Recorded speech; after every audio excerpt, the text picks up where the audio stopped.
Thank you. Well, my answer to the provocative question is not quite as definitive as you say.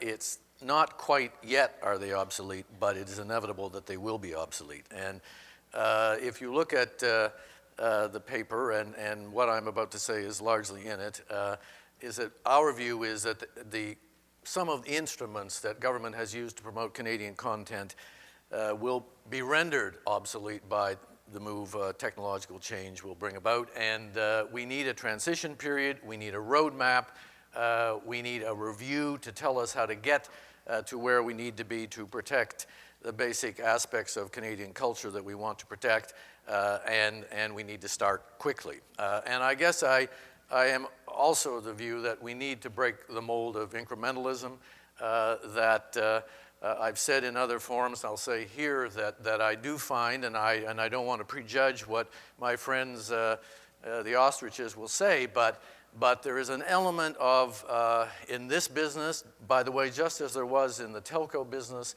of the Kubler-Ross of 5 stages on death and dying, the first one being denial, the second one being anger, the third being bargaining and acceptance and peace. And I do get a sense from some aspects of the system that they're still in denial. And moving on to anger, if we can get there today, in my view, will be progress.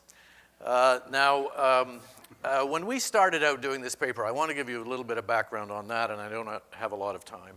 The way we structured the paper was to say, what are the instruments we're using today to promote Canadian content, Canadian culture, and they're listed in the paper that you have in front of you. What do we think technology is going to bring, and what are the stages of technology? And we laid those out in the paper, and then we said, when we overlay those two, what does it mean for the future? The instruments we looked at were exhibition quotas, expenditure quotas, production subsidies, foreign ownership restrictions, public ownership, i.e. public broadcasting, and access rules, by which we meant content access to the various distribution channels. And in the technological change, we set out 4 eras. And Conrad referred to some of it this morning. The first one was the over-the-air era, which is long past. We're now in our view, the 500-channel era, which is the dominant model, where again, we believe we are transitioning out of that model into the wired IP era, as we call it, where access over the internet will become the dominant means of access. And then finally, in the wireless IP era, which we think if it arrives, and none of this, of course, is certain, there will be, again, implications for public policy.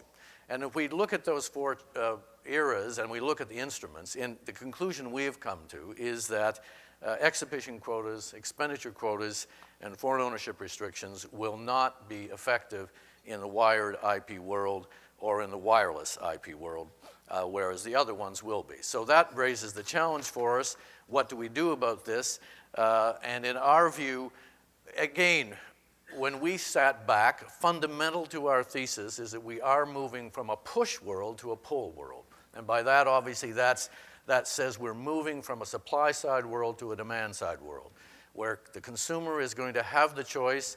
They're going to decide when, where, and what they watch, and that will make it extremely difficult for the regulator to control these distribution channels. If we think historically in Canada, not only in this sector, but in other cultural sectors, the government has often and mainly relied on controlling the distribution channels as a manner of promoting Canadian content and culture. And when that breaks down, in our view, which we think it will, then we need to think about how are we going to preserve those same values in that changed environment.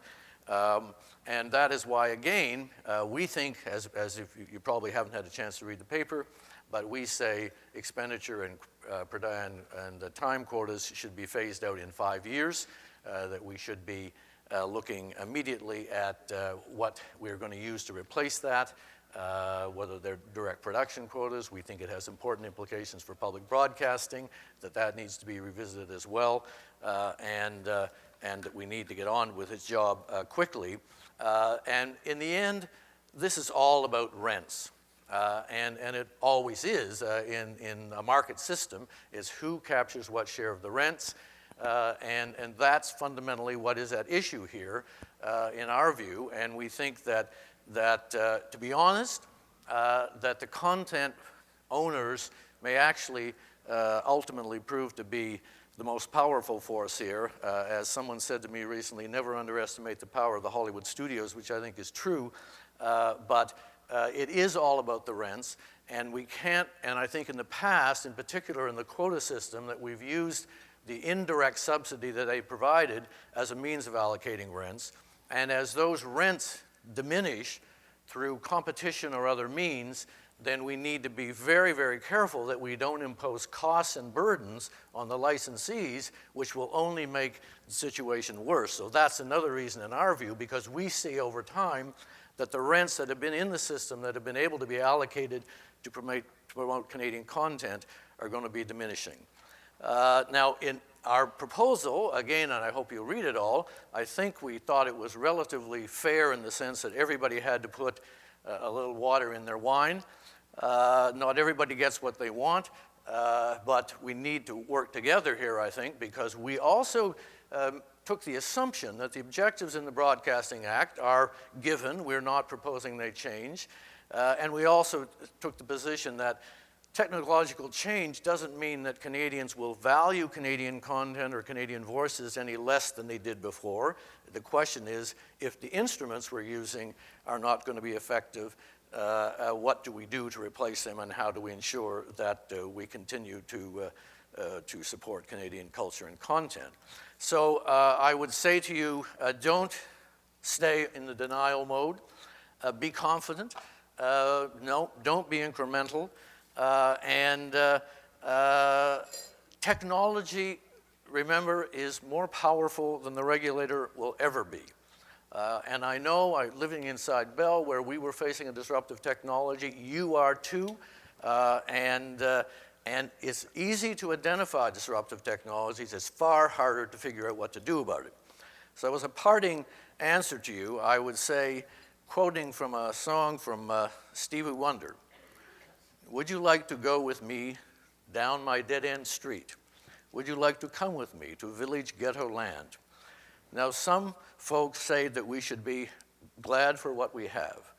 Tell me, would you be happy in village ghetto land? And my answer to you, Norm, is that if you don't make the change, you will end up in village ghetto land. Thank you. Thank you. Very nice. Well, at least he didn't use "I just called to say I love you" as a Stevie Wonder song.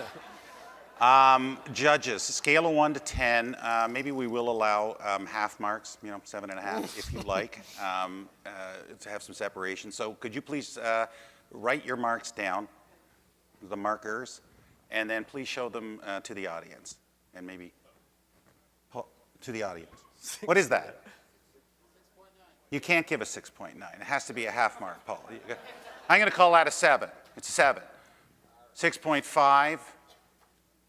Where's our third judge? As a university college debating judge, I don't give my marks till the end because they're only relative to each other. No. We're going to disqualify this judge. This is. If it hadn't occurred to you, this is not an official debate. The gold medal says 30-something gold medal. So we need that mark now because the other judges have already exposed their marks. So I know they're relative. That's why some judges like to leave a little room at the top if you've ever watched figure skating. And 8. Okay. Probably 8 all around. Okay. There we go. That's round 1. Now we turn over to the ostriches. Glenn, it's your turn in the primer call. 8 minutes, flashlight in the eyes at 7. Go ahead.